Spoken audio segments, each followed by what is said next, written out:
Hello, everybody. My name is Keenan, and I've been practicing Tantra since 2012 when I met the goddess Kali in a series of life changing visionary experiences. And, it just like totally changed my worldview and, helped me to get my shit sorted out. And it really took off from there. And I studied with a number of different teachers from Hindu and Buddhist tantric lineages, including Trika Shaivism and Sri Vidya, which are both forms of Hindu tantra, as well as Nyingma and Shankapakagi, which are Tibetan Buddhist tantric lineages. And I got a master's degree in religious studies and Sanskrit in 2019, and I studied a lot of Hindu and Buddhist tantra in school, and other esoteric traditions like Kabbalah, and after I had been serving Kali on a daily basis for 3 years in 2015, she started telling me to also get involved in specific forms of Western esotericism. So she told me to get involved in Northern tradition paganism and in Luciferianism. And, about a year after that, in 2016, is when I started coming to become a living God as a client, and I've been working with them on and off since then. So now I've completed a book and a video course called The Left-Hand Path of Tantra, Ancient Rites of Occult Power and Sexual Alchemy.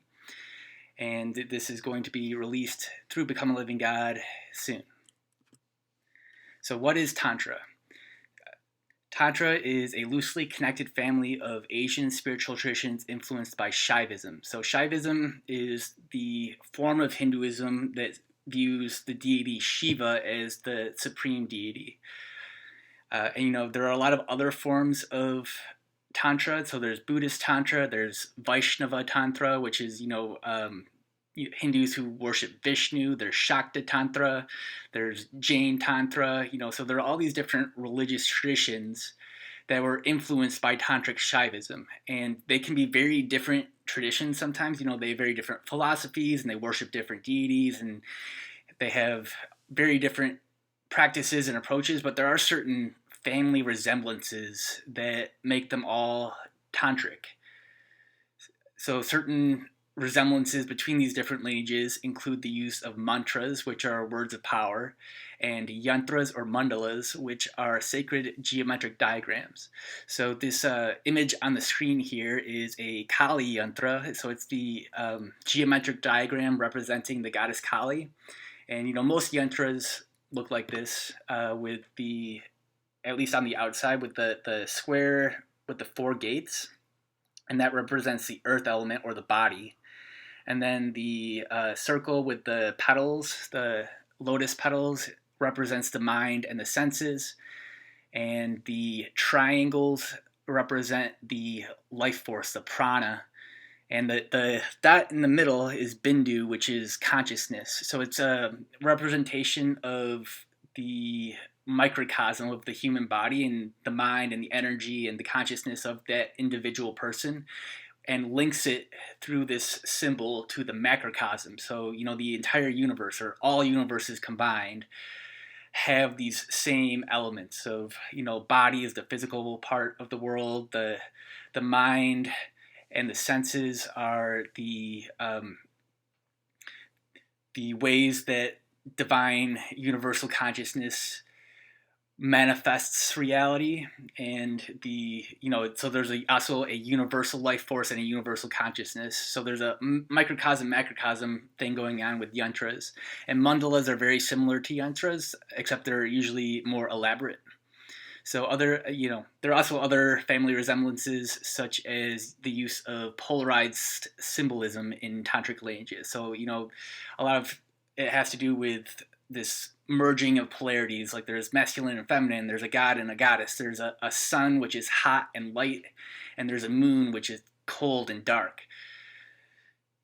And one of the main things that all of these different tantric lineages have in common is that they harmonize the core life force within an individual, which is called the Kundalini Shakti in Sanskrit, with the supreme reality or the universal life force and consciousness. So the terms left-hand path and right-hand path are nowadays commonly used in Western esotericism, but they originated in different forms of Shaiva Tantra. So the right-hand path of Tantra usually emphasizes morality, purification, and benevolent and or masculine deities, whereas the left-hand path of Tantra emphasizes transgression, alchemy, and wrathful and or feminine deities. So they're polarized, but they're not necessarily opposed to each other in the way that, some Satanists, for example, will be opposed to Christianity. A lot of that could happen, especially on the right-hand path. They might see the left-hand path as heretical, but on the left-hand path of Tantra, a lot of times they see the transgression as more dangerous and more esoteric and more advanced than the right-hand path. So a lot of left-hand path practitioners of Tantra will first become skilled at the right-hand path before they move into these more advanced practices. And what's the deal with this terminology of the right and the left hand? Well, in Indian culture, and there are similar things in other cultures too, but especially in India, the right hand is used for sacred rituals and for auspicious activities, while the left hand is used for impure activities. So, traditionally, especially before toilets and toilet paper, the left hand would be used to wipe your ass after you defecated and for doing other impure things. So this really emphasizes how the left-hand path is going into impurity and darkness and that which is transgressive.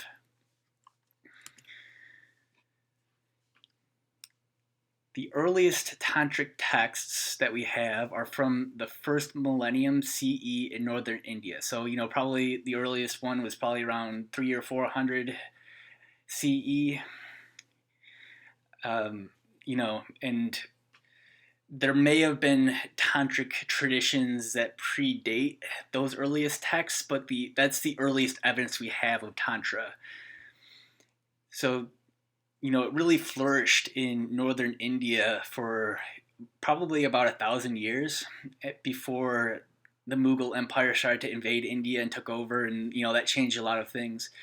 But there was this very widespread early right-handed tantric lineage called Shaiva Siddhanta, which was it was dualistic, and it had state support in Kashmir, which is a state in northern India. So the king and all of his ministers and whatnot supported Shaiva Siddhanta, the right-hand path of Tantra, and most of the citizens at that time were tantric practitioners in Kashmir.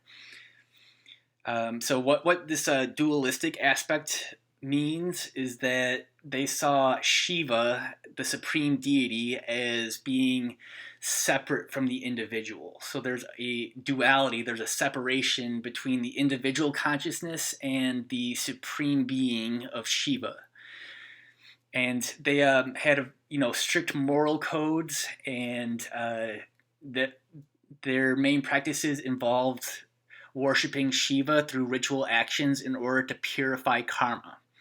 So this process of ritual purification and following a moral code to purify your mind and your body was supposed to help the individual to become a distinct Shiva. Not the Shiva, not the supreme Shiva, because there's a duality there, but to become a liberated consciousness.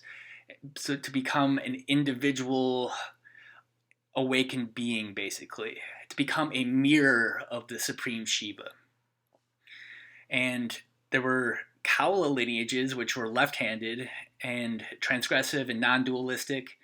And they, the Kaula lineages worshipped blood-drinking goddesses like Kali, and they used impure sacraments like meat, wine, and sex in their ritual worship, which was very transgressive in Indian culture.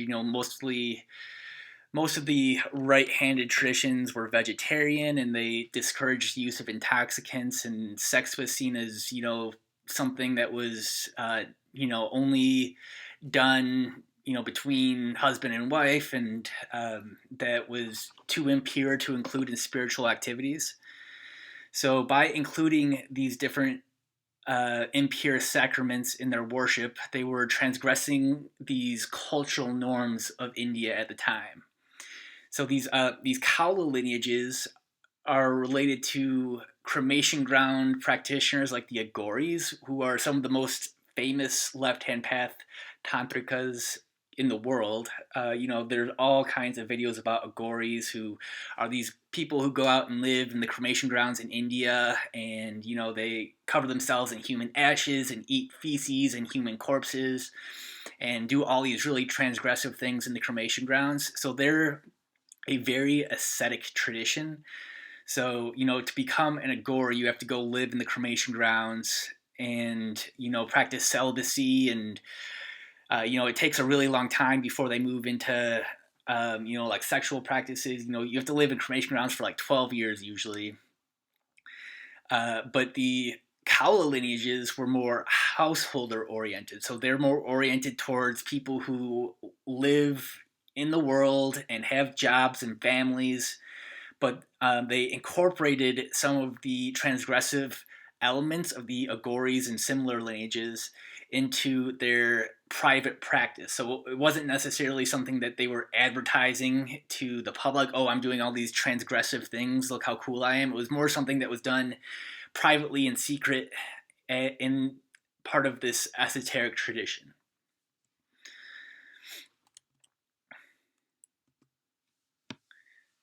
So in order to practice Tantra, traditionally you have to be initiated into a tantric lineage.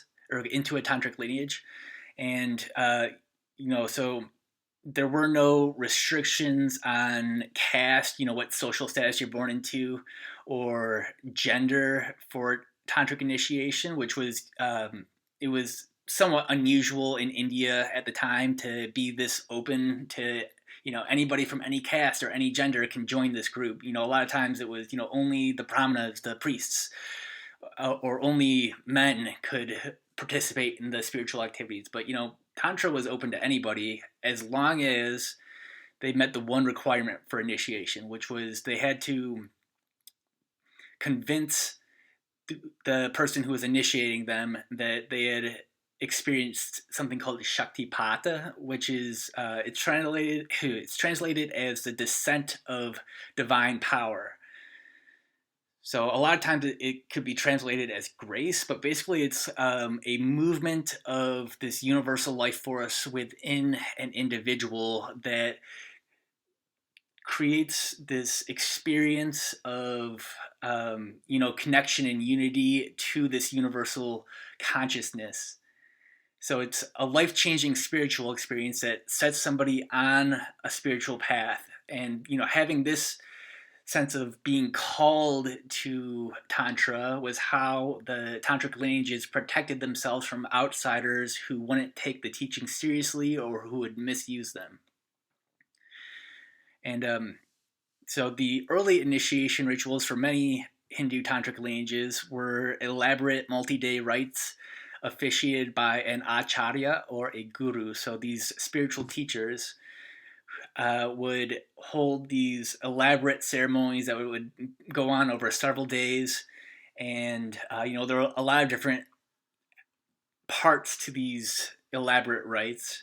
One part was the guru would fuse their consciousness with the consciousness of the person being initiated and cause that person's consciousness to dissolve into universal consciousness. And so that's one part, and then there's another part where they had this elaborate mandala, this diagram that they would put on the ground, and they would have all these different deities on different parts of the mandala, and then the person being initiated would put on a blindfold and throw a flower onto the mandala with the blindfold on, and then wherever the flower landed, that would indicate a particular deity, and that deity would be the deity they were meant to worship on a daily basis for the rest of their lives. So they're these very complex rituals. So they're early initiation rituals because during the heyday of Tantra, that was pretty much how it was done. But after the Mughal Empire started taking over India, they started repressing Tantra, and these elaborate rites became less and less common. And the last time this specific form of tantric initiation was performed was in the early 20th century. So these elaborate initiation rituals are no longer taking place. But there are less elaborate rituals that different lineages will use in order to initiate somebody into their tradition. And that can vary from lineage to lineage. And the Kaula lineage, these transgressive left-handed lineages, introduced sudden forms of initiation by the goddess. So it would be more of an instantaneous kind of initiation rather than, drawing it out over days and days.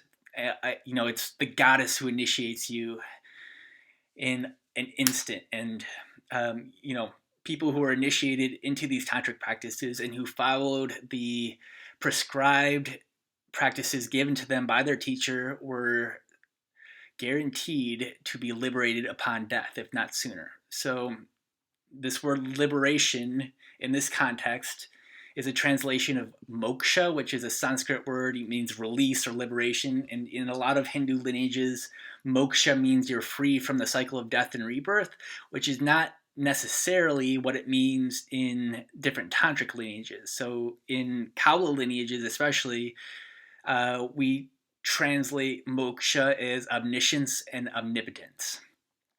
So basically, instead of seeking to be released from the cycle of death and rebirth, that's something you can do if you're just sick of the world and you want to escape it. That's something you can do, and Tantra can help you with that if that's what you want. But a lot of tantrikas are more life affirming. They're more world embracing.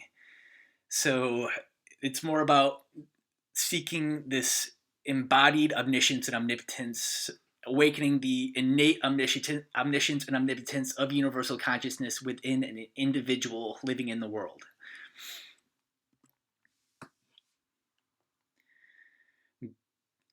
So there's, this term guru is fairly well known. A lot of people have issues with guru worship. I'm actually somebody who has some pretty big issues with guru worship myself. But, a lot of people, use this word. It can just mean teacher, like any teacher, but in the context of Tantra, a guru is a spiritual teacher who has direct insight into the nature of reality and who is therefore qualified to transmit part or all of that insight to their students. So it's this liberated being who has fully actualized omniscience and omnipotence, and who can therefore help other people to actualize omniscience and omnipotence within themselves.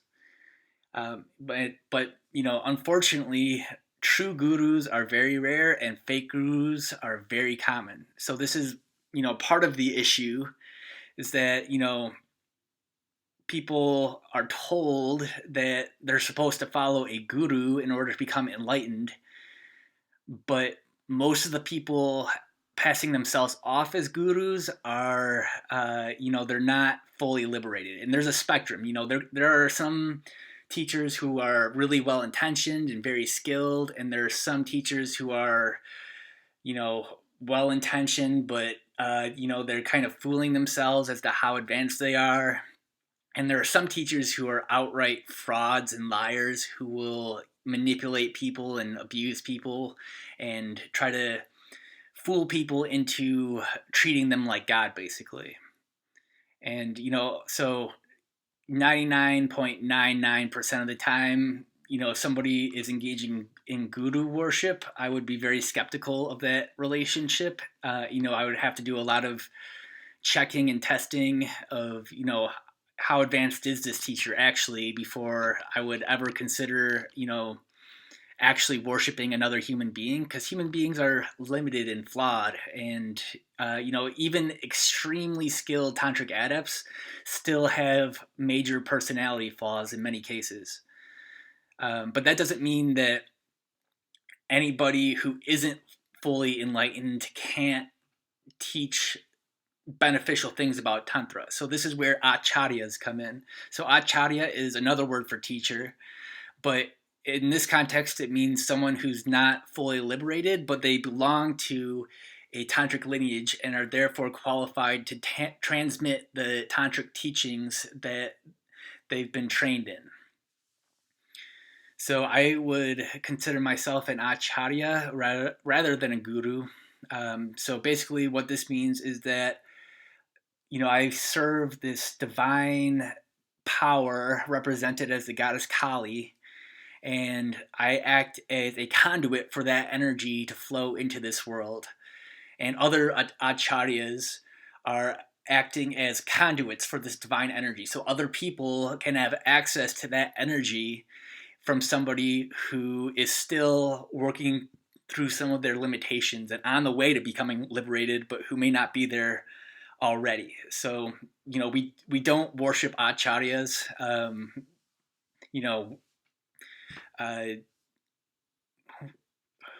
Guru worship is, a common practice, but like I said, in most cases, worshiping a human guru is dangerous, and it can lead to people handing over their autonomy and power to somebody who's not really qualified, and all kinds of issues come up with that. So there's this deity named Dattatreya, who is the primordial guru of the transgressive Nath and Aghori traditions. So the Nath and the Aghori traditions are closely related, and Dattatreya is this threefold avatar. So he's an incarnation of three deities in one. He's an incarnation of Brahma, the creator, of Vishnu, the preserver, and of Shiva, the destroyer. And he's this totally free being who has shaken off the limitations of ignorance and of seeking social status, and who will do these transgressive things, but who is also very blissful and at ease with life, and helping people to move forward towards liberation.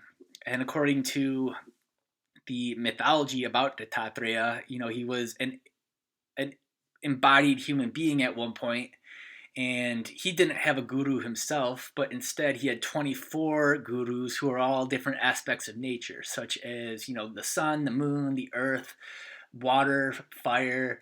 So there are all these different parts of nature that Dattatreya observed, and because he had a very refined, subtle intellect and discernment and psychic senses, he received these tantric transmissions from these different elements of nature. And this is the being or the archetype or the figure that I regard as my own guru, even though I've worked with a lot of highly adept human teachers.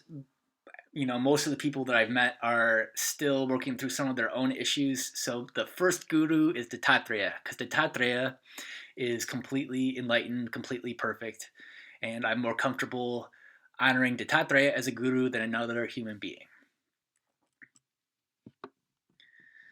So in the Left-Hand Path of Tantra, we view the individual body, mind, and awareness as a microcosm of the universal energy, consciousness, and bliss that is represented as Shiva and Shakti, the masculine and feminine deities.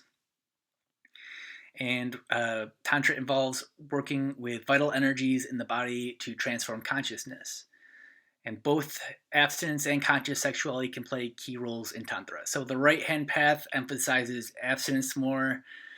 Sexuality plays a bigger role in the left-hand path, but even in left-hand path lineages, sometimes there are periods of abstinence that people go through, more so for Aghoris and other ascetic traditions and for Kaula householder traditions. But, different tantric lineages take very different approaches to sexuality.